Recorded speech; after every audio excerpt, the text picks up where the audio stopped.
So welcome to all my dear students. I wish कि आप लोग अच्छे हों। और जैसा कि पिछले वीडियो लेक्चर में हम लोगों ने एनाटॉमी ऑफ फ्लावरिंग प्लांट्स का एक लेक्चर कवर किया था, आज हम कोशिश करेंगे कि ये चैप्टर मैं ख़त्म कर दूं। एक्चुअली कमेंट्स में किसी बच्चे ने कहा कि मैम थोड़ा सा जल्दी जल्दी वीडियो पोस्ट कर दीजिए, तो आई एम रियली सॉरी कि मेरी एक छोटी सी मजबूरी है। मजबूरी ये है कि मैं लगातार वीडियो शूट नहीं कर पा रही हूँ। इसका रीज़न ये है कि मुझे जब कोविड हो गया था तो उसके बाद लंग इन्फेक्शन हो गया था, और जिससे अभी मुझे थोड़ी थोड़ी डिफ़िकल्टी आती है। मैं जैसे ज़्यादा देर तक वीडियो शूट करती हूँ तो मुझे सांस वाली प्रॉब्लम होने लगती है, थोड़ा सा सांस फूलने लगती है। तो इसलिए मैं अभी स्लोली वर्क कर रही हूँ। धीरे धीरे आपके एग्जामिनेशन तक मैं सारी चीज़ें कंप्लीट करवा दूँगी, ठीक है। तो अभी आज के वीडियो लेक्चर में हम लोग एनाटॉमी ऑफ फ्लावरिंग प्लांट्स का दूसरा लेक्चर करने जा रहे हैं। जैसा कि पिछले लेक्चर में हम लोग टिश्यूज के बारे में पढ़ लिए थे कि प्लांट में कौन कौन से टिश्यूज प्रेजेंट होते हैं, जैसे मेरिस्टेमेटिक टिश्यू हो गया और परमानेंट टिश्यू, ये सब हम लोग डिस्कस कर चुके थे। आज के वीडियो लेक्चर में हम लोग टिश्यू सिस्टम पढ़ेंगे। टिश्यू सिस्टम में बहुत ध्यान से समझिएगा चीज़ों को कि टिश्यू सिस्टम 3 तरीके का होता है। चलिए मैं स्टार्ट करने जा रही हूँ टिश्यू सिस्टम। तो यहाँ पे देखिए, there are 3 type of tissue system. मैंने आज कलर चेंज किया है, होप कि आप लोगों को ये थोड़ा सा सही लगेगा। ब्लैक पे वाइट लिख रही हूँ मैं, तो मे भी थोड़ी क्लैरिटी ज़्यादा हो। टिश्यू सिस्टम 3 तरीके के होते हैं, और ये टिश्यू सिस्टम जो होता है, जो टिश्यू सिस्टम है, इसका डेवलपमेंट कहाँ से होता है इसको समझिएगा। जब मैं आप लोगों को मेरिस्टेमेटिक टिश्यू पढ़ा रही थी तो वहाँ पे मैंने आपको root apical meristem, shoot apical meristem के बारे में बताया था। जो शूट एपिकल मेरिस्टम होता है, शूट एपिकल मेरिस्टम, उसी से टिश्यू सिस्टम आगे चल के डराइव होता है, ठीक है। तो आपसे ये एग्जामिनर क्वेश्चन भी पूछ सकता है कि टिश्यू सिस्टम या जो 3 तरीके के टिश्यू सिस्टम है वो किससे डेवलप होते हैं। तो develop from shoot apical meristems. ये शूट एपिकल मेरिस्टम से आगे चल के डेराइव होते हैं। There are 3 type of tissue system. First है dermal tissue system, dermal tissue system. Second है ground tissue system, ground tissue system. और थर्ड है वस्कुलर टिश्यू सिस्टम या vascular tissue system, vascular tissue system. तो there are 3 types of tissue system, dermal tissue system, ground tissue system and vascular tissue system. अब हमें एक चीज़, ये पूरे के पूरे टिश्यू सिस्टम पढ़ने से पहले मैं एक डायग्राम बनाऊंगी, और उस डायग्राम की हेल्प से हम ये समझने की कोशिश करेंगे कि इन तीनों टिश्यू सिस्टम में कौन कौन से पार्ट आते हैं, ठीक है। तो सबसे पहली चीज़ देखिए, अगर हम कोई रूट ले लें या कोई स्टेम ले लें, उसकी एनाटॉमी देखें, उसका इंटरनल स्ट्रक्चर देखें, ठीक है, तो उनमें क्या क्या आता है। तो किसी भी रूट, किसी भी स्टेम में सबसे पहले, सबसे बाहर होता है एपिडर्मिस। ध्यान से देखना, तो मैंने सबसे बाहर बना दिया एपिडर्मिस। ध्यान से समझना इन सब चीजों को। एपिडर्मिस के बाहर भी एक लेयर होती है, वैक्सी लेयर, जिसको हम क्यूटिकल कहते हैं। तो ये एपिडर्मिस के साथ साथ क्यूटिकल भी होता है, इसको भी आप अच्छे से समझना। तो सबसे बाहर मैं यहाँ पर बस लिखने जा रही हूँ, this is the epidermis, this is the cuticle, this is the cuticle. और उसके बाद एपिडर्मिस के कुछ अपेंडेजेस भी होते हैं, यहाँ से कुछ हेयर्स वगैरह निकले रहते हैं, जिसको हम कहते हैं एपिडर्मल अपेंडेजेस। क्या कहते हैं? एपिडर्मल अपेंडेजेस, ठीक है। तो मैं इसको यहाँ पे लिख दे रही हूँ, this is the epidermal appendages. तो ये हो गया हमारा एपिडर्मल अपेंडेजेस, ओके। तो 3 चीज क्लियर हुई, ओके। एक और चीज हमें पता है, हमने स्टोमेटल एपरेटस के बारे में पढ़ा है। तो स्टोमेटा वगैरह एपिडर्मल सेल्स के ही मॉडिफिकेशन होते हैं। जो हमारी एपिडर्मिस होती है उसी के मॉडिफिकेशन होते हैं स्टोमेटा। तो यहीं पे हमारा कहीं स्टोमेटल एपरेटस भी पाया जाता है, क्योंकि हमें स्टोमेटा में पता है कि स्टोमेटल पोर होते हैं, गार्ड सेल होता है, सब्सिडियरी सेल्स होते हैं। तो ये सब स्टोमेटल एपरेटस के पार्ट हैं। तो मैं यहाँ पे लिख दे रही हूँ stomatal apparatus, stomatal apparatus, okay. अब देखिए, अब देखिए ये सारे के सारी चीजें मिलके, कहने का मतलब क्यूटिकल, एपिडर्मिस, एपिडर्मल अपेंडेजेस और स्टोमेटल एपरेटस, ये सब मिलके बनाते हैं डर्मल टिश्यू सिस्टम। ये सब मिलके क्या बनाते हैं? डर्मल टिश्यू सिस्टम बनाते हैं। ओके, तो डर्मल टिश्यू सिस्टम में हमारा आ गया एपिडर्मिस, आ गया एपिडर्मल अपेंडेजेस, आ गए हमारे स्टोमेटल अपेंडेजेस, आ गए और हमारे वी कैन से क्यूटिकल आ गया। इतनी चीजें आ गई हमारे किसमें? डर्मल टिश्यू सिस्टम में आ गए। Now come to the third, सबसे पहले इसके बाद या हम सेकंड के ही बारे में बात कर लेते हैं, ग्राउंड टिश्यू सिस्टम। देखिए अब अगर आप रूट या स्टेम दोनों में से कोई भी चीज देखेंगे तो उसमें इसके नीचे कुछ लेयर ऑफ सेल्स होती हैं जिनको हम लोग कहते हैं हाइपोडर्मिस। वो एक हो सकती है, एक लेयर हो सकती है, मेनी लेयर हो सकते हैं। ऐसा कोई वो हार्ड एंड फास्ट रूल नहीं है कि इसमें कितनी लेयर्स होंगी, ठीक है। तो ये चीज मैंने यहाँ पे लिख दिया, दिस इज द हाइपोडर्मिस। एक चीज याद रखना, हाइपोडर्मिस जो होती है एपिडर्मिस के जस्ट नीचे वाली लेयर होती है। स्टेम में इसको हम हाइपोडर्मिस कहते हैं, जबकि रूट में इसको हम एक्सोडर्मिस कहते हैं। तो यहां से एक एक पॉइंट आप कलेक्ट करते रहिएगा, बहुत काम आने जा रहा है, आपको बिल्कुल रटना नहीं है, ठीक है। एक एक पॉइंट आपको कंफर्म होना चाहिए। हमने क्या कहा? हाइपोडर्मिस स्टेम का फीचर है, जबकि हाइपोडर्मिस स्टेम का फीचर है, जबकि एक्सोडर्मिस किसका फीचर है? रूट का फीचर है। ओके, उसके बाद की जो लेयर होती है उसको हम लोग कहते हैं जनरल कॉर्टेक्स। क्या कहते हैं? General cortex. तो चलिए, जनरल कॉर्टेक्स की लेयर भी एक हो सकती है, मेनी हो सकती है, कोई भी बाउंडेशन नहीं है। तो नेक्स्ट लेयर हमने क्या यहाँ पे बना दिया, this is the general cortex. ये क्या हो गया? General cortex. अब आइए, अब हम लोग देखते हैं नेक्स्ट जनरल कॉर्टेक्स के बाद। जनरल कॉर्टेक्स के बाद एक और लेयर होती है जिसको हम लोग कहते हैं एंडोडर्मिस। क्या कहते हैं? एंडोडर्मिस। जनरल कॉर्टेक्स के बाद की लेयर को हम लोग क्या कहते हैं? एंडोडर्मिस। ओके, इसको हम लोग कहते हैं एंडोडर्मिस। ओके, ठीक है। अब आते हैं नेक्स्ट, देखिए ध्यान से देखते रहिएगा सारी चीजें। उसके बाद एक और लेयर आती है जिसको हम कहते हैं पेरीसाइकल। क्या कहते हैं? पेरीसाइकल। पेरीसाइकल। पेरीसाइकल के अंदर हमारा होता है वेस्क्यूलर बंडल्स। वेस्क्यूलर बंडल मतलब जाइलम और फ्लोएम। पेरीसाइकल के अंदर होता है वेस्क्यूलर बंडल। वेस्क्यूलर बंडल का मतलब है जाइलम एंड फ्लोएम। तो मैंने यहाँ पे जाइलम फ्लोएम जैसे भी प्रेजेंट होगा वहां पे हमने बना दिया, ठीक है। तो ये हो गया हमारा वेस्क्यूलर बंडल। इसके बाद जो अंदर का स्पेस है इसको हम लोग कहते हैं मेड्यूला। क्या कहते हैं? ये अंदर का स्पेस मैं बना दे रही हूँ, इस स्पेस को हम लोग कहते हैं मेड्यूला। ये हो गया हमारा मेड्यूला। मेड्यूला को ही हम लोग पिथ भी कहते हैं। मेड्यूला को ही हम लोग पिथ भी कहते हैं। उसके बाद मेड्यूला की सेल से कुछ रे वगैरह निकली रहती है जिसको हम मेड्यूलरी रेज भी कहते हैं। क्या कहते हैं? Medullary rays. तो इसको हमने कह दिया मेड्यूलरी रेज, या फिर इसी को हमने पिथ रेज भी कह दिया। बहुत अटेंटिव होके देखना है लेक्चर को, ओके। पिथ रेज भी कहते हैं। अच्छा, कुछ जगहों पे लाइक रूट में जाइलम और फ्लोएम को जोड़ने के लिए कुछ टिश्यूज प्रेजेंट होते हैं। एडजेसेंट वस्कुलर बंडल के बीच में कुछ टिश्यूज प्रेजेंट होते हैं जो जाइलम और फ्लोएम को जोड़ते हैं। उसको हम लोग कहते हैं कंजक्टिव टिश्यू। क्या नाम देते हैं? Conjunctive tissue. तो यहाँ से ये चीज, और कंजक्टिव टिश्यू ऑलवेज कहाँ प्रेजेंट होते हैं? रूट में। ये और कहीं नहीं प्रेजेंट होते हैं, ये कहाँ प्रेजेंट होते हैं? रूट में। तो वी कैन से कि conjunctive tissue is the feature of root. ये किसका फीचर है? Feature of root. एक और चीज याद रखना, जो मैंने ये मेड्यूलरी रेज बनाया है, it is the feature of only dicot stem. ये केवल और केवल डाइकॉट स्टेम में होता है। तो लेक्चर बहुत इंटरेस्टिंग होने जा रहा है। आप अगर चीज़ों को एक एक करके समझेंगे तो ये बहुत ही अच्छा आपको समझ में आ जाएगा। तो चलिए देखिए, यहाँ पे दो चीज़ याद रखना, जब मैं पढ़ाऊंगी तो मैं डिस्कस करूंगी इन सब चीज़ों को। Conjunctive tissue is the feature of root, medullary rays is the feature of dicot stem. Okay, चलिए अब मेरे कहने का मतलब ये है कि हमने डर्मल टिश्यू देख लिया, डर्मल टिश्यू सिस्टम देख लिया। डर्मल टिश्यू सिस्टम में हमने ये देखा कि एपिडर्मिस है, क्यूटिकल है, एपिडर्मल अपेंडेजेस है और इसके अलावा स्टोमेटल एपरेटस है।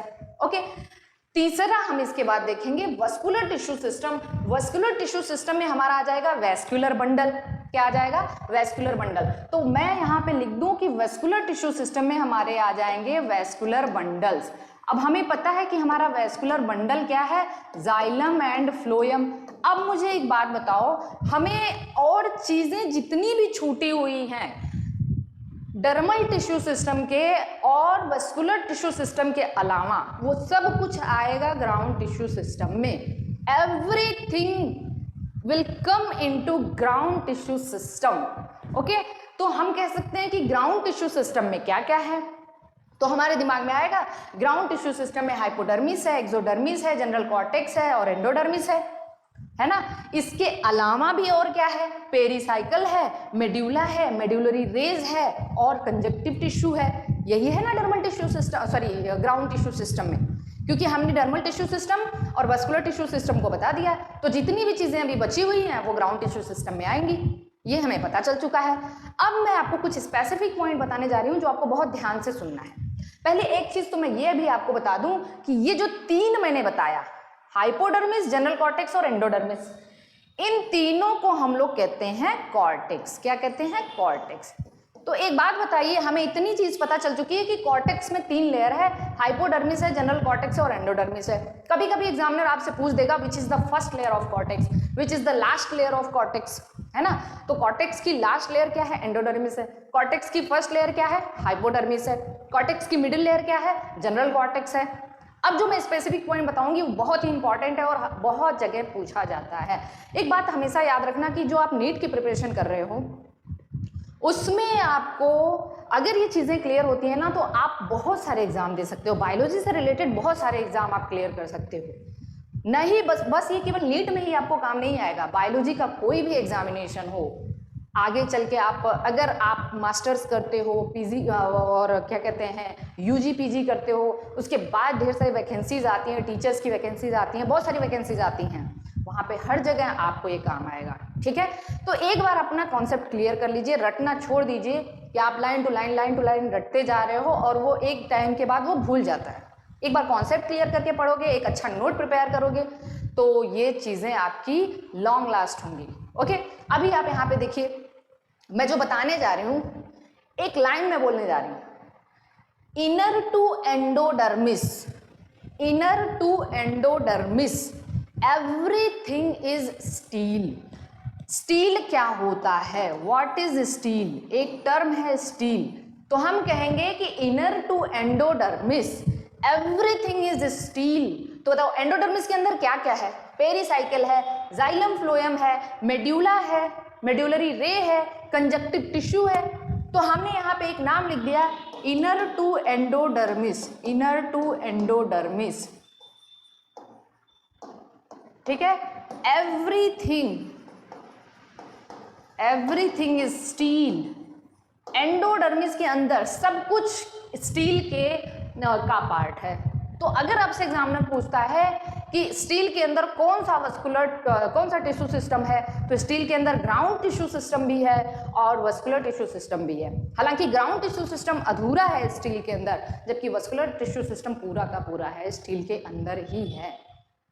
अब मुझे इतनी चीजें अगर आपको क्लियर हो गई तो मैं आपको एक लाइन बोलूंगी, आप बहुत ध्यान से सुनना। अब जो ग्राउंड टिश्यू सिस्टम है वो दो जगह है, एक एक्स्ट्रा स्टीलर रीजन में है और एक इंट्रा स्टीलर रीजन में है। अगर मैं आपसे पूछूं कि जो ग्राउंड टिश्यू सिस्टम है, extra stelar ground tissue system है, वो क्या क्या है, intra stealer ground tissue system है, वो क्या क्या है, तो आप कहोगे एक्स्ट्रा स्टीलर ग्राउंड टिश्यू में क्या क्या आएगा। तो स्टील के बाहर, मतलब स्टील तो यहां से शुरू होता है पेरिसाइकिल से, तो स्टील के बाहर जो भी होगा वो एक्स्ट्रा स्टीलर ग्राउंड टिश्यू होगा, स्टील के अंदर जो कुछ भी होगा वो इंट्रा स्टीलर ग्राउंड टिश्यू होगा। तो हम कहेंगे एक्स्ट्रा स्टीलर ग्राउंड टिश्यू में आएगा हाइपोडर्मिस या एक्सोडर्मिस, जनरल कॉर्टेक्स और endodermis. Intra stealer ground tissue में आएगा पेरिसाइकिल आएगा, और ग्राउंड टिश्यू में वस्कुलर टिश्यू सिस्टम को छोड़ रही हूँ, इंट्रा स्टीलर ग्राउंड टिश्यू में आएगा पेरिसाइकिल आएगा, मेड्यूला आएगा, मेडुलरी रे आएगा और कंजक्टिव टिश्यू आएगा।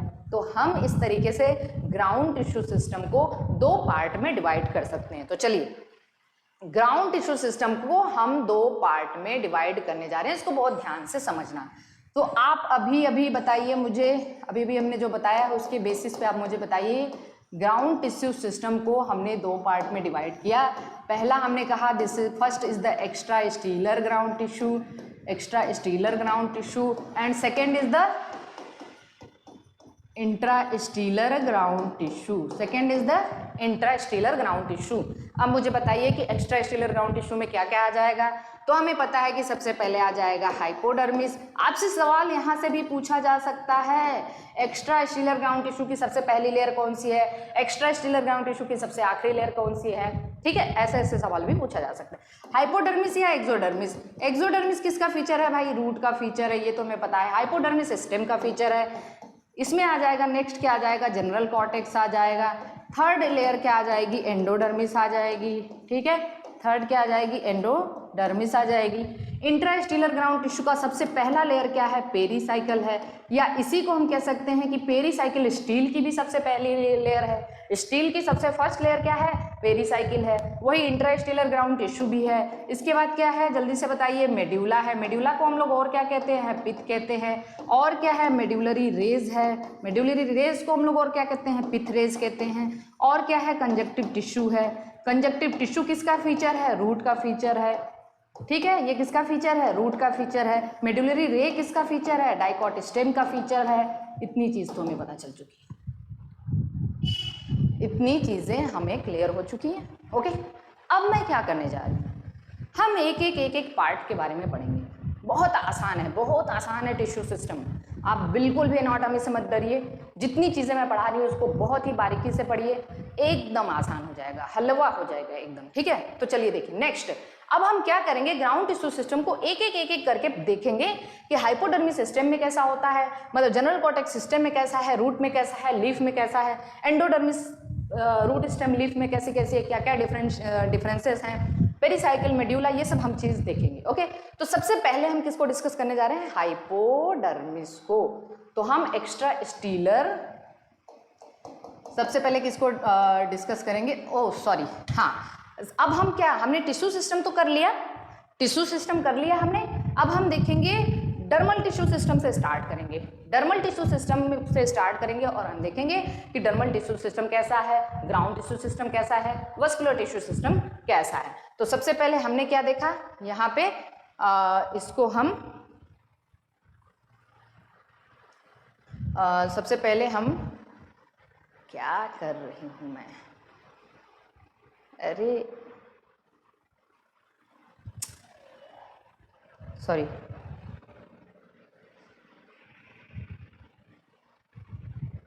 अब सबसे पहले हम लोग करेंगे डर्मल टिश्यू सिस्टम। सबसे पहले क्या करने जा रहे हैं, डर्मल टिश्यू सिस्टम।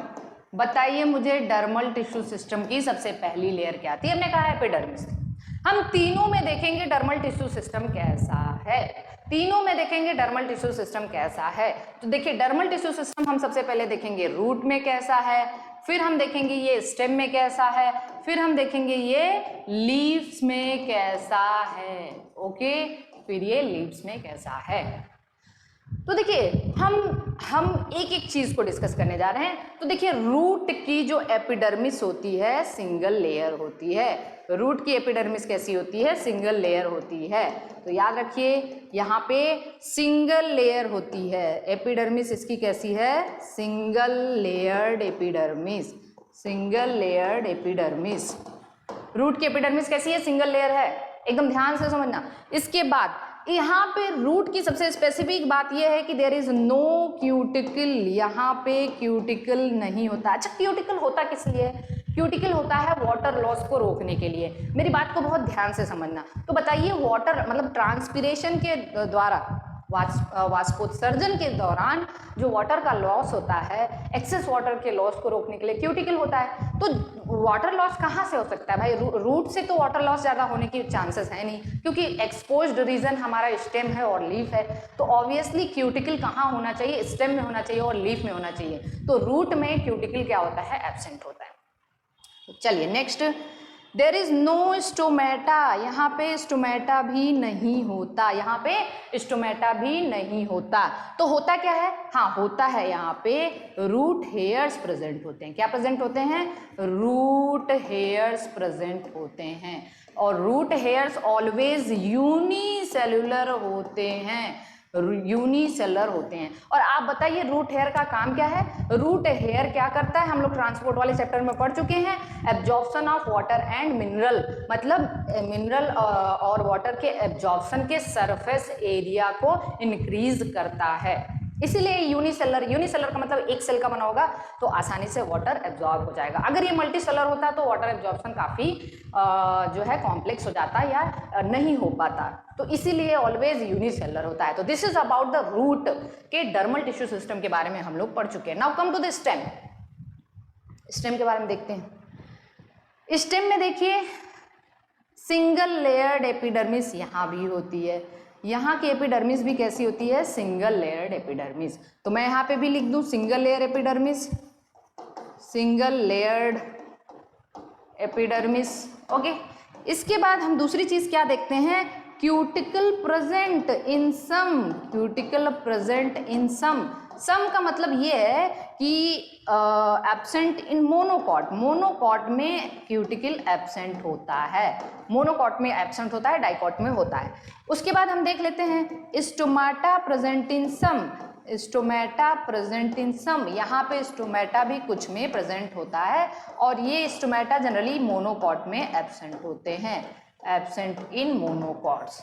ओके, चलिए नेक्स्ट क्या देखेंगे हम, नेक्स्ट ये देखेंगे, चलिए क्यूटिकल मैंने बना दिया यहाँ पे स्टेम हेयर्स भी होते हैं, स्टेम हेयर भी होते हैं, तो मैंने इसको लिख दिया स्टेम हेयर्स। और स्टेम हेयर को हम लोग कहते हैं ट्राइकोम्स, क्या कहते हैं, ट्राइकोम्स। एंड ट्राइकोम्स जो होते हैं, ट्राइकोम्स जो होते हैं वो ऑलवेज मल्टी सेलुलर होते हैं। कैसे होते हैं, मल्टी सेलुलर होते हैं। ट्राइकोम्स हमेशा कैसे होते हैं, मल्टी सेलुलर होते हैं। तो अब अगली चीज हम ये देखेंगे कि ट्राइकोम्स के बारे में हम थोड़ा सा और बात कर लेते हैं कि जो ट्राइकोम्स होते हैं, ट्राइकोम्स जो होते हैं वो कैसे होते हैं। ये ब्रांच्ड भी हो सकते हैं, ठीक है, अनब्रांच्ड भी हो सकते हैं। तो देखिए मैंने यहाँ पे बनाया है, ब्रांच्ड भी हैं, अनब्रांच्ड भी हैं, मल्टी सेलुलर हैं, ये मैंने यहाँ पे लिखा ही है कि ये कैसे होते हैं, मल्टी सेलुलर होते हैं। इसके अलावा ये सॉफ्ट भी हो सकते हैं, स्टिफ भी हो सकते हैं, कड़े भी हो सकते हैं, इवन ये सिक्रेटरी भी हो सकते हैं, इवन ये सिक्रेटरी भी हो सकते हैं। Are you getting my points, am I clear. चलिए नेक्स्ट हम लोग देखेंगे, this is all about the stem dermal tissue, stem के डर्मल टिश्यू के बारे में हम लोग पढ़ चुके हैं। Now come to the leaf.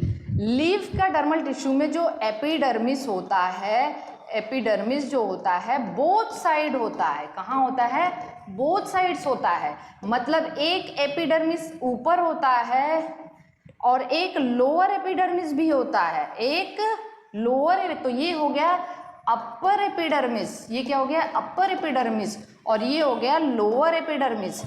किसी को अगर पता है अपर एपिडर्मिस को एडैक्सियल भी कहते हैं, क्या कहते हैं, एडैक्सियल। लोअर एपिडर्मिस को एबैक्सियल भी कहते हैं। एक एक पॉइंट याद रखना, अपर एपिडर्मिस को एडैक्सियल कहते हैं, लोअर एपिडर्मिस को एबैक्सियल कहते हैं। ओके, क्लियर है। चलिए नेक्स्ट हम क्या देखते हैं कि अब यहाँ पे क्यूटिकल दोनों तरफ होता है। क्यूटिकल कहाँ होता है, दोनों तरफ होता है, तो क्यूटिकल भी दोनों तरफ हो गया। चलिए थर्ड क्या है, there is no leaf hairs, leaf की एपिडर्मिस में कोई हेयर नहीं पाए जाते, लीफ की एपिडर्मिस में कोई हेयर नहीं पाए जाते। थर्ड चीज क्या है कि अब हम देखेंगे कि इसका स्टोमेटा कैसा होता है। अगर मैं बात करूं स्टोमेटा की, तो स्टोमेटा में, इसका स्टोमेटा में दो चीज हमें समझना होगा, ये डाइकोट लीफ में कैसा होता है और ये मोनोकोट लीफ में कैसा होता है। स्टोमेटा डाइकोट लीफ में कैसा है और मोनोकोट लीफ में कैसा है।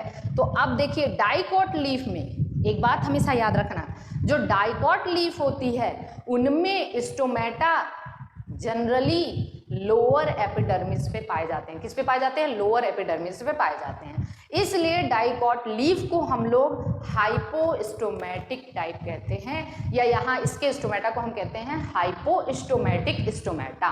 मेरी बात को फिर से सुनिए, डाइकॉट लीफ में स्टोमेटा जनरली लोअर एपिडर्मिस पे पाए जाते हैं, अपर एपिडर्मिस पे या तो एब्सेंट होंगे या तो काफी रिड्यूस होंगे। तो डाइकॉट लीफ में स्टोमेटा कैसा है, जल्दी से बताइए? Hypostomatic type. कैसा है? Hypostomatic type. और दूसरी चीज है मोनोकॉट में स्टोमेटा दोनों एपिडर्मिस पे बराबर अमाउंट में पाए जाते हैं। मोनोकॉट लीफ में स्टोमेटा दोनों एपिडर्मिस पे बराबर मात्रा में पाए जाते हैं, इसलिए यहाँ पे हम इसको कहते हैं आइसोस्टोमेटिक टाइप। क्या कहते हैं? आइसोस्टोमेटिक टाइप। ओके, एक और चीज स्टोमेटा के बारे में हम लोग डाइकॉट और मोनोकॉट, जब हम स्टोमेटल एपरेटस बनाते हैं, यहाँ पे जरा ध्यान से देखिएगा, तो यहाँ पे हम बना देते हैं एक गार्ड सेल। गार्ड सेल के बाहर बना देते हैं, सॉरी ये स्टोमेटल पोर है, स्टोमेटल पोर के बाहर हम बनाते हैं गार्ड सेल। तो मैंने यहाँ लिख दिया गार्ड सेल, ये है स्टोमेटल पोर, है ना? ये क्या है? स्टोमेटल पोर है। और इसके चारों तरफ क्या होती हैं? नॉन ग्रीन सेल्स होती हैं, जिनको हम कहते हैं सब्सिडियरी सेल। इसको हम क्या कहते हैं? Subsidiary cell. क्या नाम देते हैं? Subsidiary cell.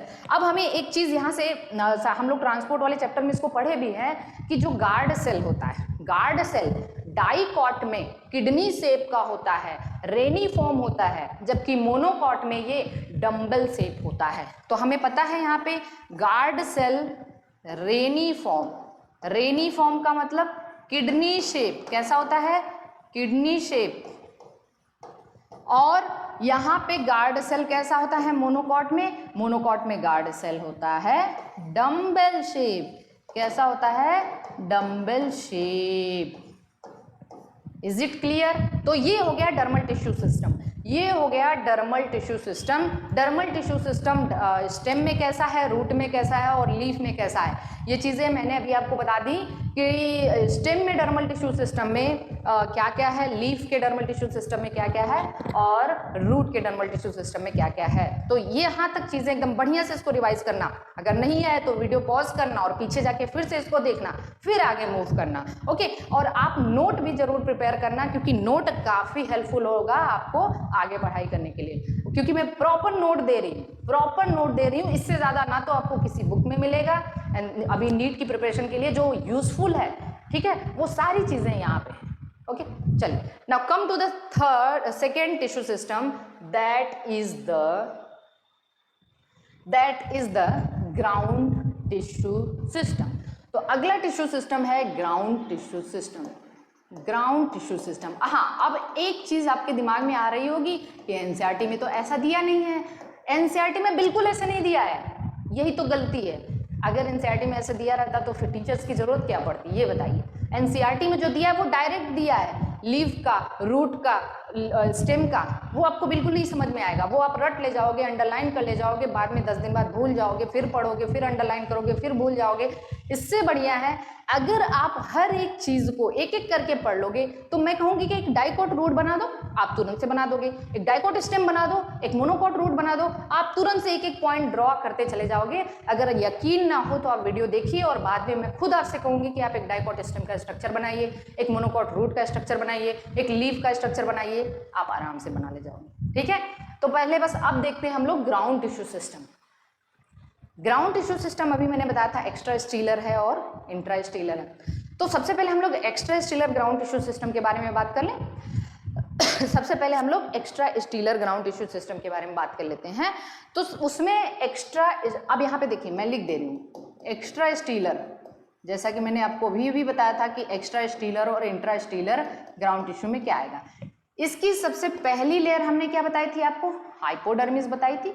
क्या बताई थी, hypodermis.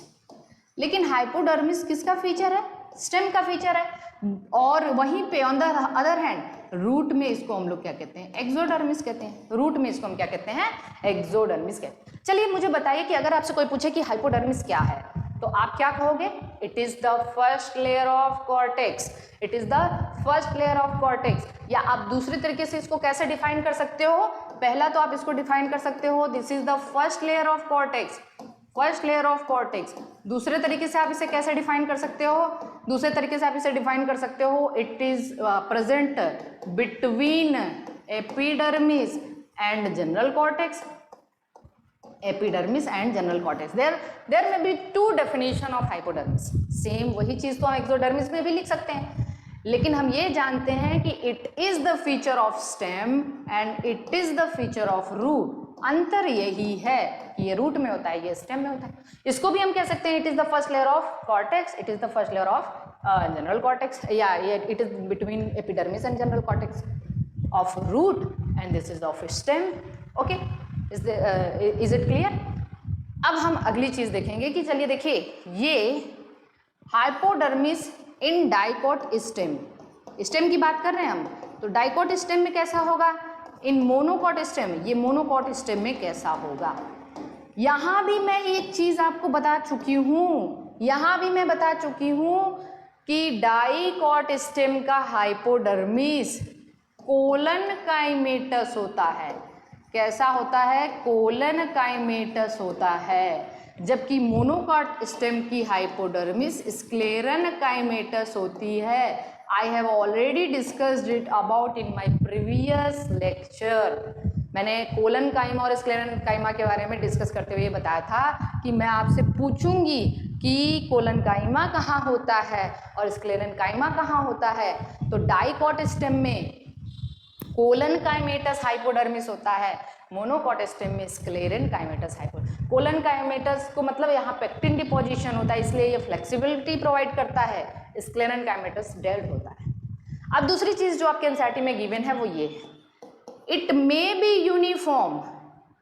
Colon काइमेटस it may be, ये कैसा हो सकता है? यूनिफॉर्म लेयर हो सकती है, or in patches, or in patches. मतलब ये यूनिफॉर्म मतलब होमोजीनस, यूनिफॉर्म का मतलब होमोजीनस, या फिर पैचेस में हो सकता है। तो कैसे प्रेजेंट हो सकता है? देखिए, जैसे मान लीजिए सबसे ऊपर क्या है? एपिडर्मिस है, सबसे ऊपर एपिडर्मिस, एपिडर्मल हेयर्स और ये सब छोड़ देती हूँ मैं, क्यूटिकल वगैरह। इसके बाद ये हाइपोडर्मिस देखो यूनिफॉर्म हो सकता है, यूनिफॉर्म हाइपोडर्मिस हो सकता है, या फिर ये पैचेस में हो सकता है, या फिर ये कैसे हो सकता है? पैचेस में, like this one, like this one, like this one.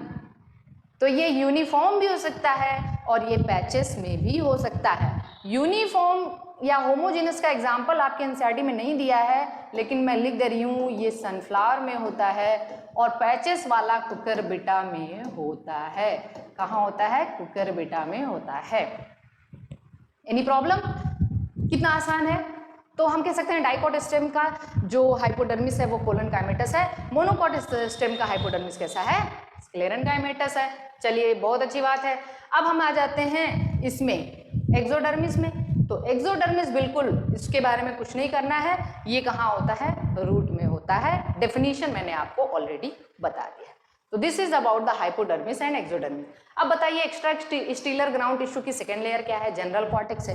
तो सेकेंड लेयर हम यहाँ पे देखेंगे जनरल कॉर्टेक्स। क्या देखेंगे? General cortex. अब हम देखेंगे कि जनरल कॉर्टेक्स हमारा जो है, अभी हम लीफ के बारे में, हाँ आप सोच रहे होंगे कि मैं लीफ के बारे में नहीं बता रही हूँ, तो लीफ के बारे में मैं एकदम आखिरी में बताऊँ क्योंकि उसमें थोड़ा सा चेंजेस है। अभी मैं केवल और केवल रूट और स्टेम के बारे में बात कर रही हूँ, आप उसको बहुत ध्यान से समझिए। तो देखिए, जनरल कॉर्टेक्स पहले हम देख लेते हैं इन स्टेम। स्टेम में जनरल कॉर्टेक्स कैसा है एंड इन रूट्स, रूट में जनरल कॉर्टेक्स कैसा है। अब पहले मुझे ये बता दें कि जनरल कॉर्टेक्स का डिफिनेशन क्या होगा, जल्दी से बताइए और अपनी कॉपी में लिखेंगे, मैं नहीं लिखने जा रही हूँ।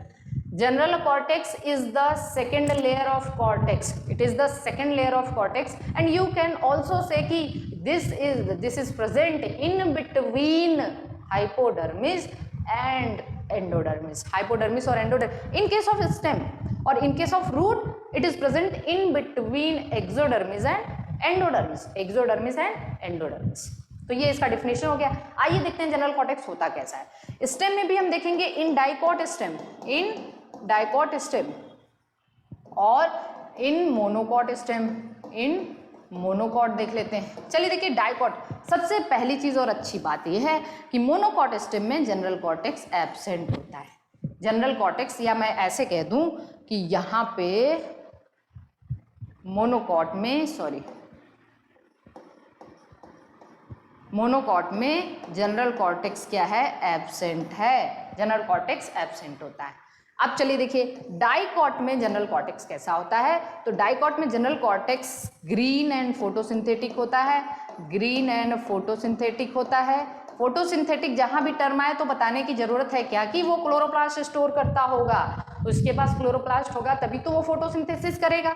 और फोटोसिंथेसिस के अलावा इसका काम स्टोरेज का भी होता है, इसका काम स्टोरेज का भी होता है। और यहाँ पे अब देखिए एक और चीज देख लेते हैं। तो अगर मैं आपसे कहूँ कि अब चलिए एक एक बनाते चलिए, तो आप कैसे बनाओगे। सबसे बाहर क्या है, एपिडर्मिस है।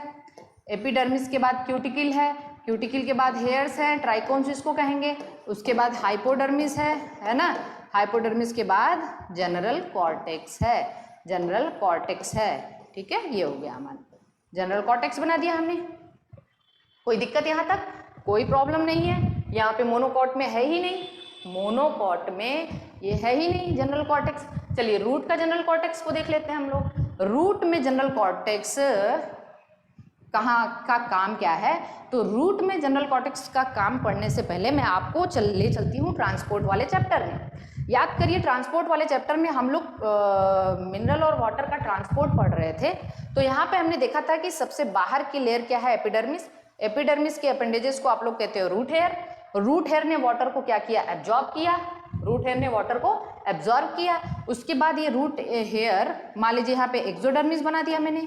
फिर यहाँ से रूट हेयर इस तरीके से वाटर और मिनरल का ट्रांसपोर्ट कैसे जाता है, दो पाथवे से जाता है। दो पाथवे उसमें क्या क्या है, एक एपोप्लास्ट है और दूसरा सिम्प्लास्ट है। तो एपोप्लास्ट यहाँ बीच से होके जाता है ना, इंटरसेलर स्पेसेस से होके जाता है। और सिम्प्लास्ट सेल टू सेल होता है, ये तो हमें पता ही है, सिम्प्लास्ट सेल टू सेल होता है। तो ये इसका काम क्या है जनरल कॉर्टेक्स का। जनरल कॉर्टेक्स का काम है रिस्पॉन्सिबल फॉर, या फिर we can say help in transport of mineral and water. Help in transport of mineral and water. तो हम रूट में क्या कह देंगे, general cortex helps in transport of mineral and water. Transport of mineral and water. लेकिन ये root में होता है, स्टेम में नहीं होता है। ये कहाँ होता है, रूट में होता है। हमने जनरल कॉर्टेक्स भी पढ़ लिया, ओके। अब हम आते हैं जनरल कॉर्टेक्स के बाद बताइए एक्स्ट्रा स्टीलर ग्राउंड टिश्यू की थर्ड लेयर क्या है एंडोडर्मिस। क्या है, एंडोडर्मिस।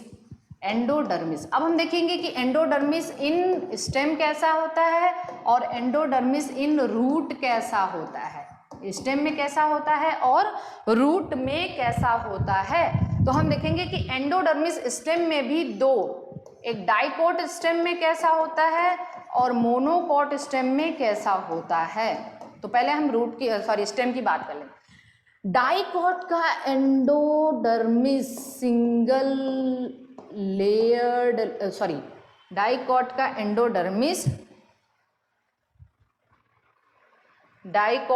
एंडोडर्मिस लीनियर होता है। कैसा होता है, लीनियर होता है। And stores starch grain. ये क्या करता है, स्टार्च ग्रेन्स को स्टोर करता है, बहुत इंपॉर्टेंट है। Hence called as starch sheath. इसको हम क्या कहते हैं, स्टार्च शीथ कहते हैं। क्या नाम देते हैं, स्टार्च शीथ। बहुत बार एग्जाम में क्वेश्चन आया हुआ है और आने के चांसेस भी हैं। स्टार्च शीथ क्या है, स्टार्च शीथ है डाइकोट स्टेम की एंडोडर्मिस, जो कि स्टार्च ग्रेन को स्टोर करती है, वो लीनियर होती है। Is it clear.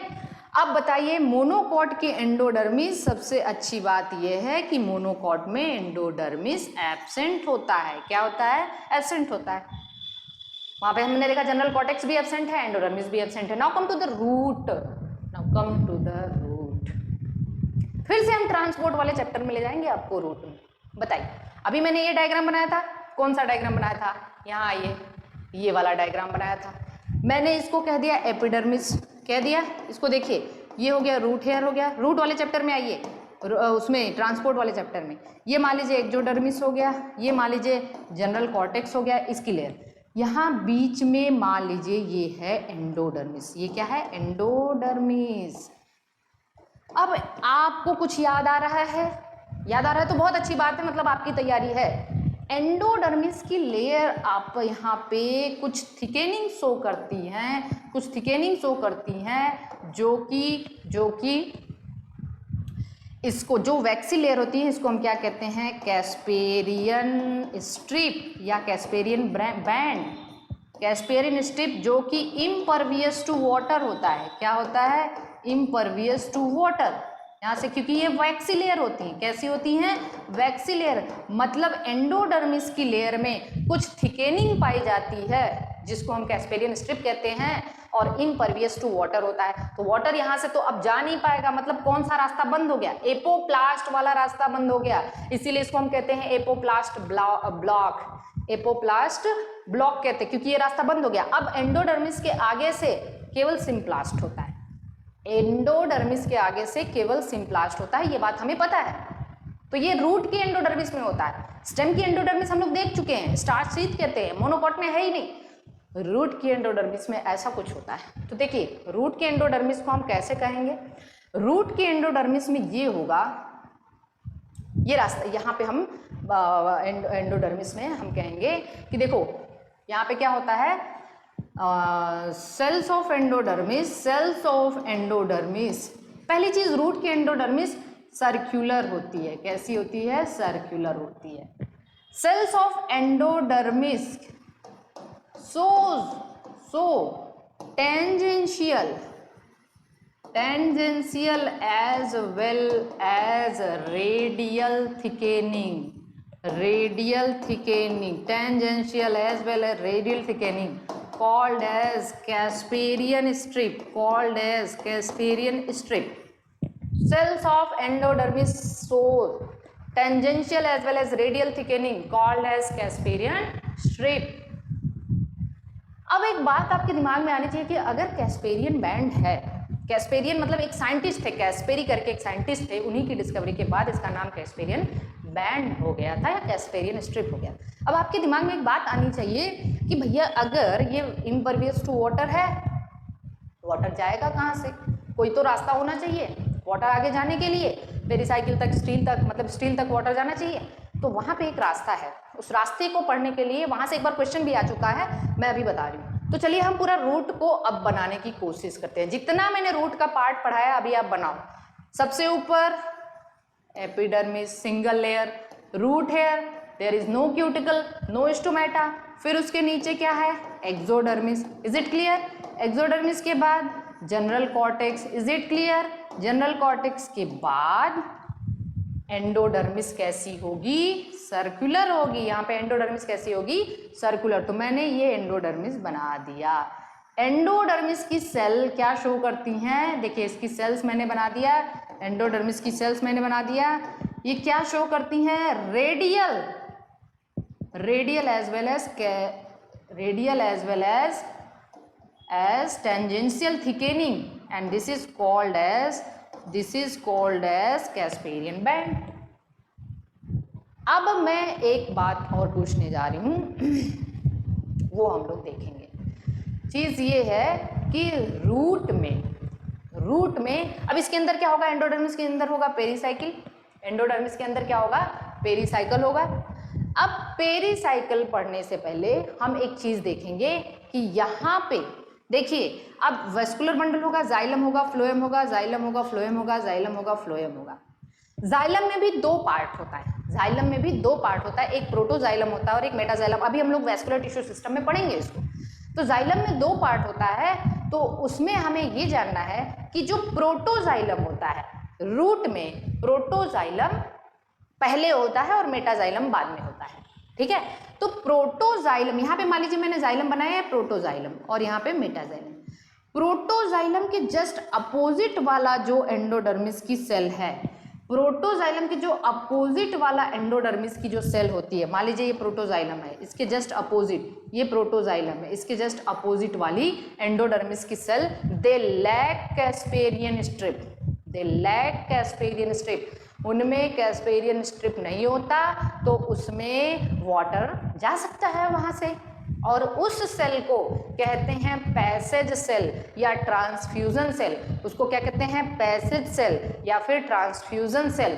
तो बताइए कि यहाँ पे मैंने कहा कि cells of endodermis, cells of endodermis, जल्दी से ध्यान से समझिएगा, जस्ट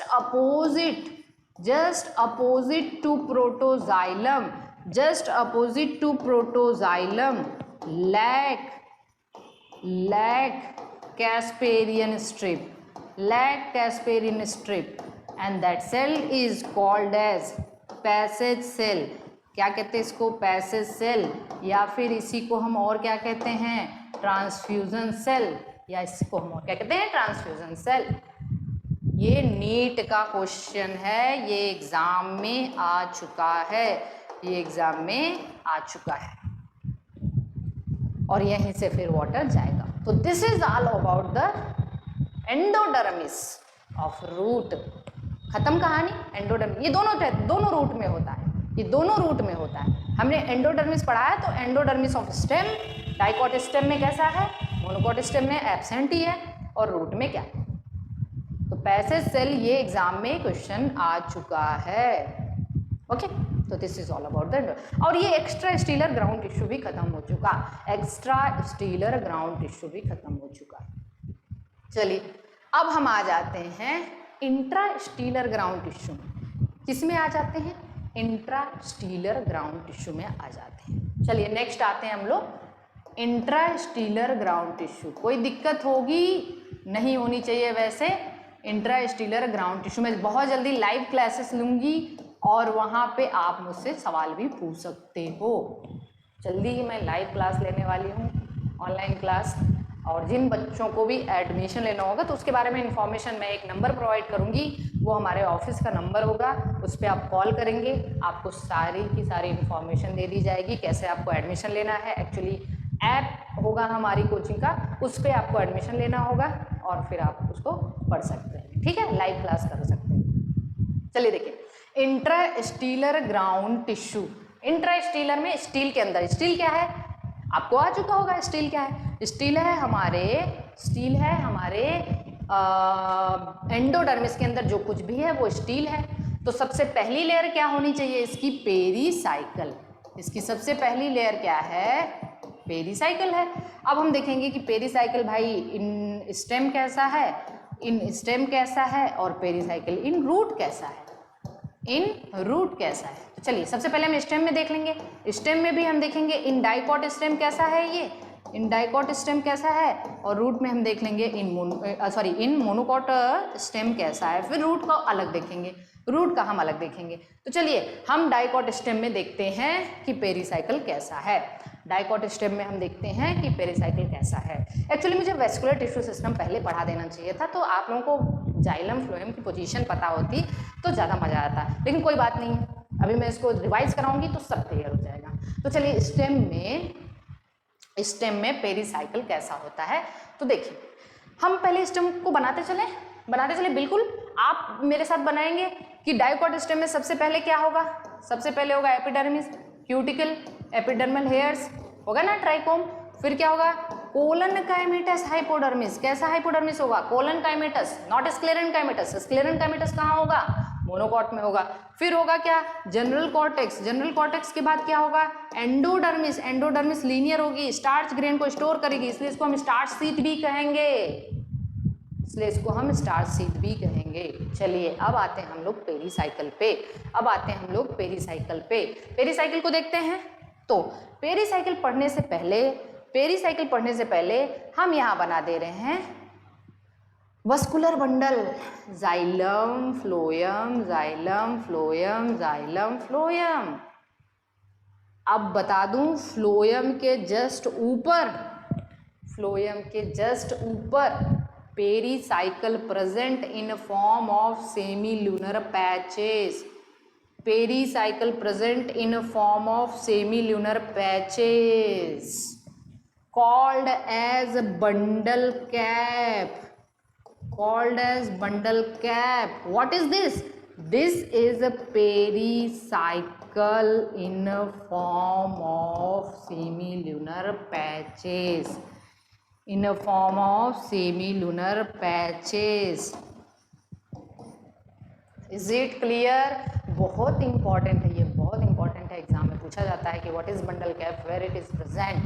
तो आप कहोगे कि बंडल कैप पेरीसाइकिल है और ये फ्लोएम के जस्ट ऊपर सेमीलुनर फॉर्म में प्रेजेंट होता है। तो इस तरीके से डाइकॉट स्टेम का पेरीसाइकिल। मोनोकॉट की तो एक अच्छी बात ये है कि पेरीसाइकिल एब्सेंट। तो आप कहोगे कि मोनोकॉट में है ही क्या भाई, सब कुछ तो एब्सेंट है, जनरल कॉर्टेक्स एब्सेंट है, एंडोडर्मिस एब्सेंट है, पेरीसाइकिल एब्सेंट है। तो क्या होगा ये मैं आगे बताऊंगी कि क्या प्रेजेंट है। मोनोकॉट ऐसे ही थोड़े हैं, मोनोकॉट में जो और भी चीजें हैं वो मैं आपको डिस्कस करूंगी। ओके, तो चलिए अब बताइए कितना आसान है डाइकॉट स्टेम। अभी तक अब बनाते चले जाइए। मैं भी आखिरी में आपसे कहूंगी आप फटाफट डाइकॉट स्टेम बनाइए, फटाफट मोनोकॉट रूट बनाइए, फटाफट लीफ बनाइए। आप बना लोगे, आपको एनसीईआरटी पढ़ने की बिल्कुल जरूरत नहीं पड़ेगी। ओके, और एनसीईआरटी की ऐसी कोई लाइन नहीं है, ऐसे कोई इंपॉर्टेंट लाइन नहीं है जो मैं कवर नहीं कर रही हूँ। ओके, चलिए आते हैं हम लोग रूट की पेरीसाइकिल में। तो एक इंपॉर्टेंट बात आप ये याद रखना कि रूट की पेरीसाइकिल इन डाइकॉट रूट की अगर हम बात करें और इन मोनोकॉट रूट थोड़ा सा अलग होता है इसमें। तो डाइकॉट में कुछ नहीं, डाइकॉट में ये पैरेनकाइमेटस होता है। अगर मैंने पैरेनकाइमेटस कह दिया दैट मीन्स कि ये लिविंग होता है, लिविंग होता है। इसकी ज़रूरत क्यों होती है मैं आगे बताऊंगी। और मोनोकॉट में ये स्क्लेरेनकाइमेटस होता है। स्क्लेरेनकाइमेटस का मतलब ये, स्क्लेरेनकाइमेटस का मतलब ये डेड होता है। स्क्लेरेनकाइमेटस का मतलब ये डेड होता है। ओके, अब देखते हैं कि इस पेरीसाइकिल का काम क्या है। ओरिजिन दोनों में, origin of lateral root, lateral roots, origin of lateral root कहाँ से होता है? पेरीसाइकिल से होता है।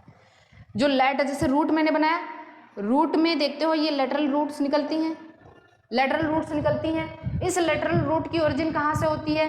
पेरीसाइकिल से होती है। कहाँ से होती है? पेरीसाइकिल से होती है।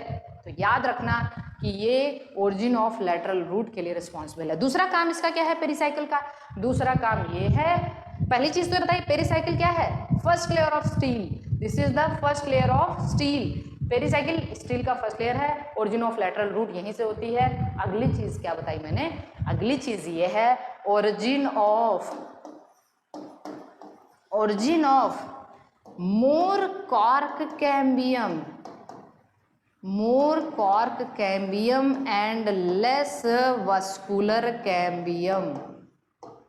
डाइकॉट रूट में जब सेकेंडरी ग्रोथ होगा तो वहां पे कॉर्क कैम्बियम पूरा का पूरा यही बनाता है, पेरीसाइकिल। पूरा का पूरा कॉर्क कैम्बियम पेरीसाइकिल बनाता है, लेकिन थोड़ा सा वस्कुलर कैम्बियम भी बनाता है। तो this point is quite important. ठीक है, ये आ सकता है आपके एग्जाम में। तो हमें पेरीसाइकिल के दो फंक्शन पता चल चुके हैं। एक तो ओरिजिन ऑफ लेटरल रूट यहाँ से होता है और दूसरा यहाँ से कॉर्क कैम्बियम और वस्कुलर कैम्बियम की भी ओरिजिन होती है। ओके, इसीलिए लेटरल रूट को हम कहते हैं lateral root is endogenous in nature. Endogenous का मतलब भाई अंदर वाले पार्ट, मतलब स्टील के अंदर वाले पार्ट से इसकी ओरिजिन होती है, मतलब पेरीसाइकिल से होती है, पेरीसाइकिल से होती है। अभी तक तो चीजें क्लियर हैं। पेरीसाइकिल हो गया, चलो पेरीसाइकिल अगर हो गया तो अब हम देखते हैं अगली चीज क्या हो सकती है। मेड्यूला एंड मेड्यूलरी रे, यही हो सकता है ना, मेड्यूला एंड मेड्यूलरी रेज। हाँ मेड्यूला। चलिए हम पहले देखेंगे स्टेम में, फिर हम देखेंगे रूट में। स्टेम में कैसा होता है, रूट में कैसा होता है। स्टेम में भी हम देखेंगे डाइकॉट स्टेम और फिर मोनोकॉट स्टेम। रूट में हम देखेंगे डाइकॉट रूट और मोनोकॉट रूट। ओके, ये मैंने सारे के सारे एक साथ मैंने इसलिए लिखा कि यहाँ पे आपको बहुत इंटरेस्टिंग बात बताने जा रही हूँ। याद रखना डाइकॉट स्टेम में मेड्यूला वेल डेवलप होता है। कैसा होता है? वेल डेवलप्ड होता है। और इसका जस्ट उल्टा मोनोकॉट में वेल डेवलप्ड होता है। मोनोकॉट रूट में वेल डेवलप्ड होता है। इसमें मेड्यूला एब्सेंट या रिड्यूस्ड होता है, रिड्यूस्ड या फिर एब्सेंट होता है, इसका जस्ट उल्टा यहाँ पे रिड्यूस्ड होता है यहाँ पे। तो आपको याद कैसे करना है, मेड्यूला इज या pith is well developed in dicot stem and monocot root, और फिर आप कहेंगे reduced in monocot stem and dicot root. तो अगर आपको एक डाइकॉट और मोनोकॉट स्टेम दे दिया जाए, पूछा जाए कि इसमें डाइकॉट कौन है और मोनोकॉट कौन है, मेड्यूला को देख के बता दीजिए, मेड्यूला को देख के बता दीजिए। जिसमें मेड्यूला वेल डेवलप होगा, मेड्यूला बीच में ज़्यादा होगा, तो वो क्या हो गया, डाइकॉट हो गया। कितना टाइम हो गया, 1 घंटे होने वाले हैं वो। ये हो गया मेड्यूला। अब मैंने एक और चीज बताया कि medullary ray is the feature of, medullary ray is the feature of dicot stem. Dicot stem में बस पाया जाता है मेड्यूलरी रेज, बाकी और कहीं भी नहीं होता मेड्यूलरी रेज। तो this is all about the medulla. एक और चीज है ग्राउंड टिश्यू में, वो है कंजक्टिव टिश्यू। कंजक्टिव टिश्यू बताने की जरूरत नहीं होनी चाहिए कि conjunctive tissue is the feature of root, is the feature of root. क्या करता है, ज्वाइंट्स एडजेसेंट या connect adjacent vascular bundle, adjacent vascular bundles. मैंने कहा था कि जैसे ये जाइलम है, ये फ्लोएम है, ये जाइलम है, ये फ्लोएम है, ये जाइलम है, फ्लोएम है, दोनों को जोड़ने का काम करता है। और याद रखना आगे चल के यही डी डिफ्रेंशिएट होके ओरिजिन ऑफ कॉर्क कैम्बियम,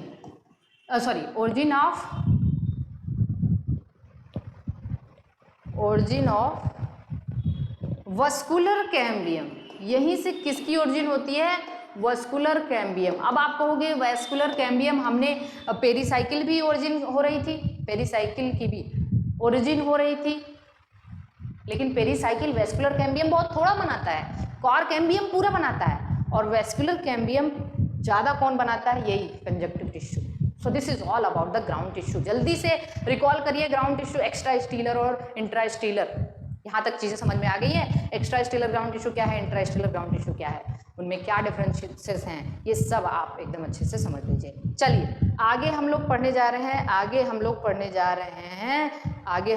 जा रहे हैं तीसरा tissue system, that is the vascular tissue system, that is the vascular tissue system.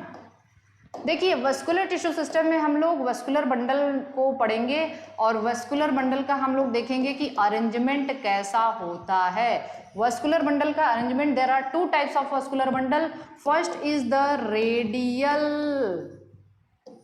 Vascular bundle, और दूसरा होता है collateral conjoint vascular bundle, collateral conjoint vascular bundle.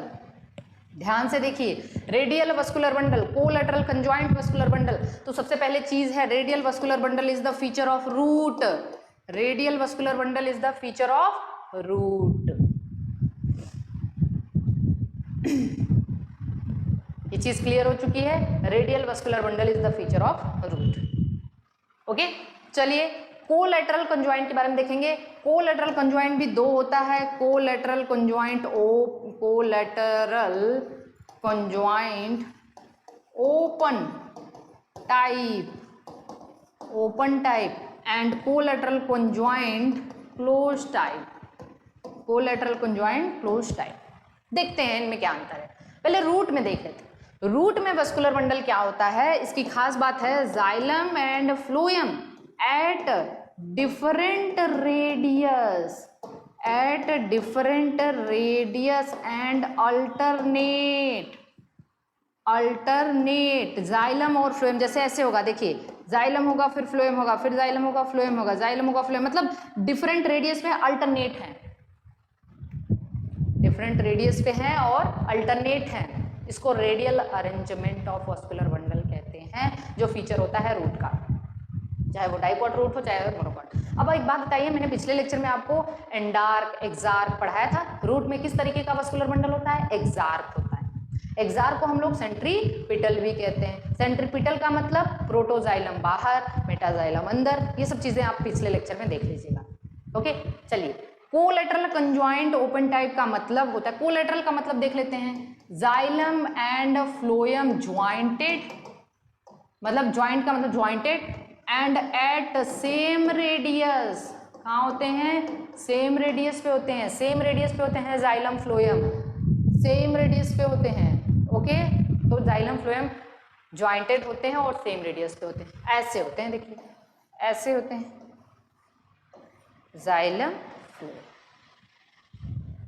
Phloem पहले होता है, जाइलम बाद में होता है, इसको आप जाइलम फ्लोएम सेम रेडियस पे हैं, लेकिन ओपन टाइप क्यों कहेंगे, अगर इन दोनों के बीच में कैम्बियम प्रेजेंट है, दोनों के बीच में कैम्बियम है तो इसको हम कहेंगे ओपन टाइप, और अगर दोनों के बीच में कैम्बियम नहीं है तो इसको हम कहेंगे क्लोज टाइप।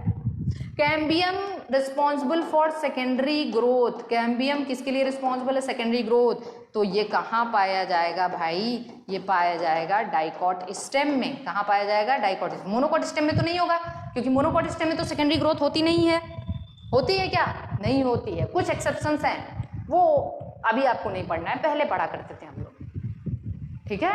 जैसे लिलिएसी फैमिली के कुछ ऐसे एग्जाम्पल हैं जिनमें सेकेंडरी ग्रोथ होती है, लेकिन अभी हमें नहीं पढ़ना है, ठीक है। तो देखिए यहाँ पे हमने क्या कहा, अगर जाइलम फ्लोएम के बीच में कैम्बियम है तो होगा, इसको हम कहेंगे ओपन टाइप, और ये डाइकॉट। अच्छा, यहाँ पे कैम्बियम है नहीं, सेकेंडरी ग्रोथ होगी नहीं, सेकेंडरी ग्रोथ कहाँ नहीं होती है, मोनोकॉट स्टेम और लीफ में, मोनोकॉट स्टेम और लीफ में। तो मोनोकॉट स्टेम और लीफ में कोलेटरल कॉन्जॉइंट क्लोज टाइप का वास्कुलर बंडल पाया जाता है, और रूट में, डाइकॉट में ओपन टाइप का होता है, रूट में रेडियल अरेंजमेंट होता है। यहाँ तक बात क्लियर हो चुकी है। एक लास्ट चीज मैं आपको और बताने जा रही हूँ, अब हम देखेंगे वास्कुलर बंडल, कुछ स्पेसिफिक टाइप के वास्कुलर बंडल के बारे में समझने की कोशिश करते हैं। तो आइए देखिए वास्कुलर बंडल, एक बार मैं इसको और दूसरे तरीके से डिस्कस करूंगी, उसको देख लीजिए। वास्कुलर बंडल कुछ देखते हैं कि थोड़ा सा कुछ कैरेक्टरिस्टिक फीचर के बारे में, स्टेम के बारे में और फिर रूट के बारे में। देखिए स्टेम में हम देखेंगे डाइकॉट स्टेम, डाइकॉट स्टेम और मोनोकॉट स्टेम, डाइकॉट स्टेम और मोनोकॉट स्टेम। रूट में देखेंगे डाइकॉट रूट और मोनोकॉट रूट। अब मैं यहाँ पे जैसे मेड्यूला के बारे में मैंने पढ़ाया था कि मेड्यूला वेल डेवलप कहाँ होता है, डाइकॉट स्टेम और मोनोकॉट रूट में, मेड्यूला रिड्यूस्ड कहाँ होता है, मोनोकॉट स्टेम और डाइकॉट रूट में।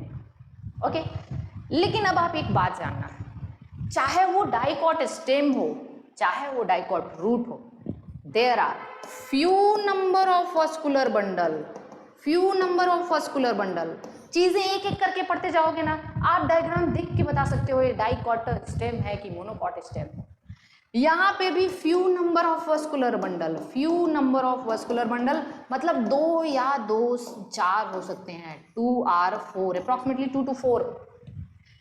लेकिन अगर वो मोनोकॉट स्टेम हो या मोनोकॉट रूट हो, मोनोकॉट स्टेम हो या मोनोकॉट रूट हो, न्यूमरस वास्कुलर बंडल, यहाँ पे बहुत ज्यादा वास्कुलर बंडल होते हैं, यहाँ पे बहुत ज्यादा वास्कुलर बंडल होते हैं, न्यूमरस वास्कुलर बंडल। ऑलवेज, यहाँ पे ऑलवेज मोर देन 6 होते हैं, जिसको हम पॉली आर्क कंडीशन कहते हैं।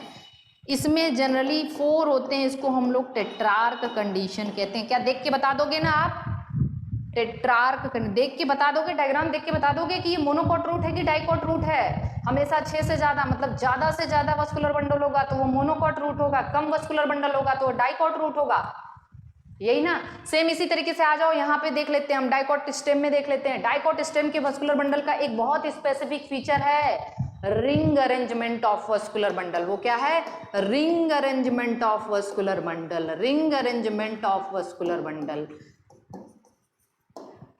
Ring arrangement of vascular, like this one, ring, ऐसे जाइलम फ्लोएम रिंग के फॉर्म में पाया जाता है। This is the very specific feature of dicot stem, ring arrangement of vascular bundle.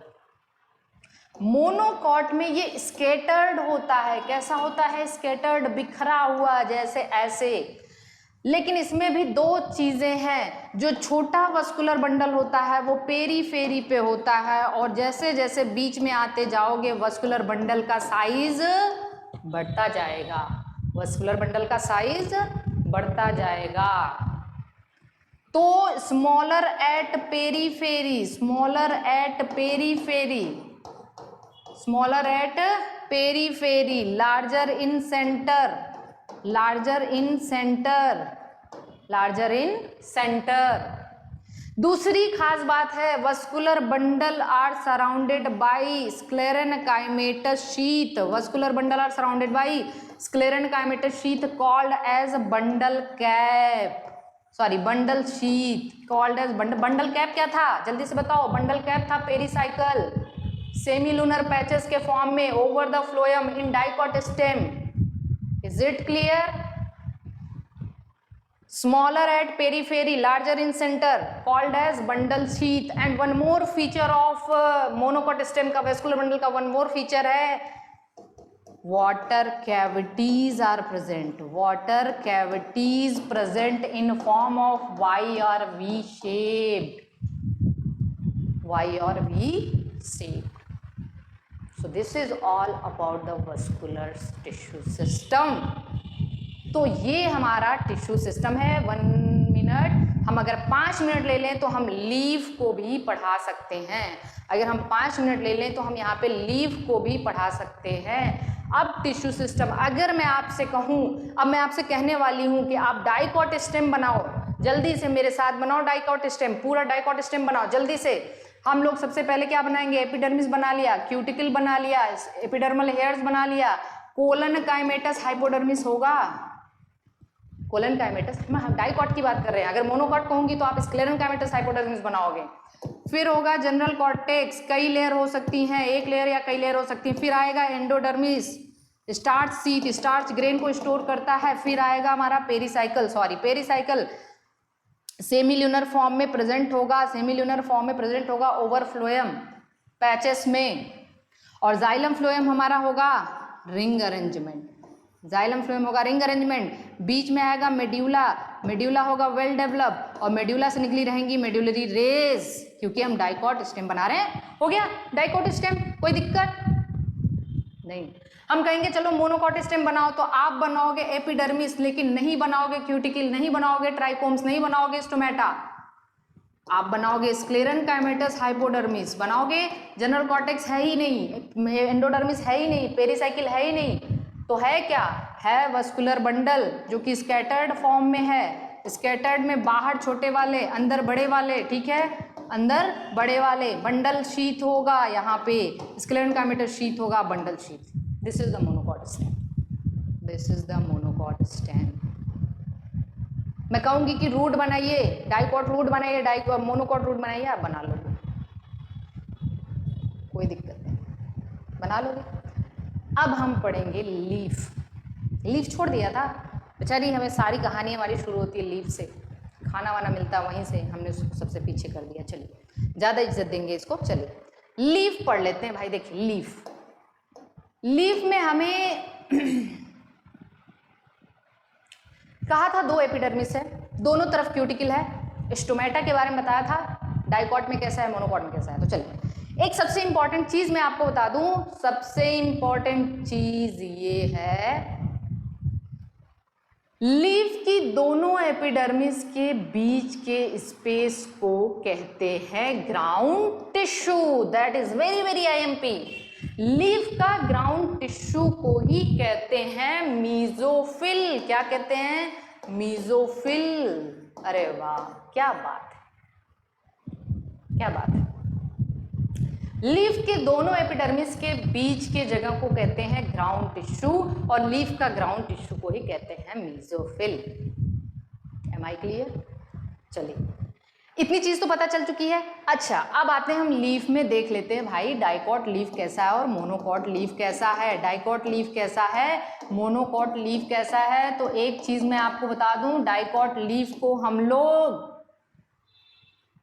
क्या कहते हैं, एक टर्म एनसीईआरटी में क्या दिया हुआ है मुझे याद नहीं आ रहा है। मोनोकॉट को तो क्या कहते हैं इसको, मोनोकॉट को कहते हैं आइसोबाइलेटरल लीफ। क्यों आइसोबाइलेटरल लीफ कहते हैं भाई, क्यों इसको आइसोबाइलेटरल लीफ कहते हैं? क्योंकि इसके दोनों तरफ स्टोमेटा सेम नंबर में पाए जाते हैं, आइसोस्टोमेटिक टाइप है। और डाइकॉट को क्या कहते हैं मुझे एकदम याद नहीं आ रहा है, आप देख लीजिएगा, क्योंकि उसमें स्टोमेटा केवल नीचे वाले सरफेस पे पाए जाते हैं, तो मुझे टर्म एकदम दिमाग में ही नहीं आ रहा है, आप देख लीजिए उसको एनसीईआरटी में क्या कहते हैं। ओके, चलिए डाइकॉट लीफ बना दूं, डाइकॉट लीफ बनाऊं मैं। देखिए ऊपर है एपिडर्मिस, ऊपर है क्यूटिकल, नीचे है एपिडर्मिस, नीचे है क्यूटिकल। स्टोमेटा है नीचे, स्टोमेटा है नीचे, क्योंकि ऊपर तो स्टोमेटा है नहीं, हमने बताया अभी। चलिए दूसरी चीज बहुत इंपॉर्टेंट है, mesophyll is differentiated in dicot leaf, differentiated in dicot, undifferentiated in monocot, undifferentiated in monocot. Monocot में मेसोफिल अनडिफरेंशिएटेड होता है, डाइकॉट में डिफरेंशिएटेड होता है। डिफरेंशिएटेड मतलब अलग अलग होता है। अपर पैलिसेड पैरेन्काइमा, अब जो ऊपर वाली सेल होती हैं उसको पैलिसेड पैरेन्काइमा कहते हैं, जो नीचे वाली सेल होती हैं उसको स्पॉन्जी पैरेन्काइमा कहते हैं, उसको स्पॉन्जी पैरेन्काइमा कहते हैं। जैसे देखो अब बीच में क्या होता है, वस्कुलर बंडल होता है, बीच में क्या होता है, वस्कुलर बंडल। वस्कुलर बंडल में भी जाइलम एडेक्सियल सरफेस की तरफ, फ्लोएम एबैक्सियल की तरफ, एडेक्सियल का मतलब अपर एपिडर्मिस की तरफ, फ्लोएम एबैक्सियल की तरफ होता है। और ऊपर की मेसोफिल पैलिसेड पैरेन्काइमा में होती है, जो कॉम्पैक्टली अरेंज सेल्स होती हैं, जो कि कॉम्पैक्टली अरेंज सेल्स होती हैं। नीचे की जो पैरेन्काइमा होती हैं वो इस तरीके से इसमें इंटरसेलुलर स्पेसेस होते हैं, एयर कंटेन करती हैं, जिसको हम स्पॉन्जी पैरेन्काइमा कहते हैं। क्या कहते हैं, स्पॉन्जी पैरेन्काइमा।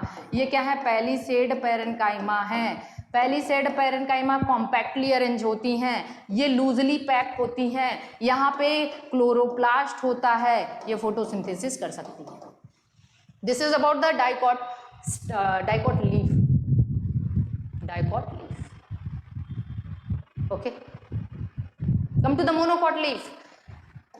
अपर epidermis, upper cuticle, lower epidermis, lower cuticle, stomata isostomatic type, same number दोनों तरफ। Okay, xylem, phloem.